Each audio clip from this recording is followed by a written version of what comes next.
So without wasting time, let's directly get to the point that how you can upload your own music from your gallery of your phone to Instagram Reels or post.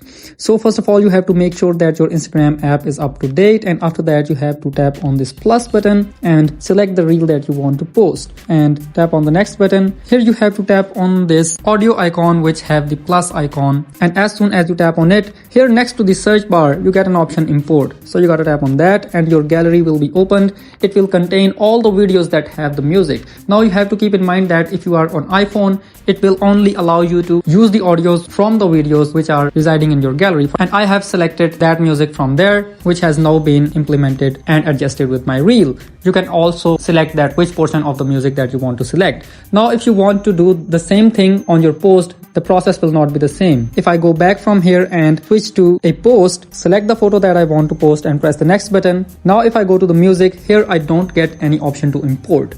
You can also select the music from your gallery for your post too, but the process is a bit different and indirect. For explaining that process, I have mentioned the link of a video in the description of this video. You can go watch out that video for knowing that how you can use your own music in your post from your gallery. Thank you so much.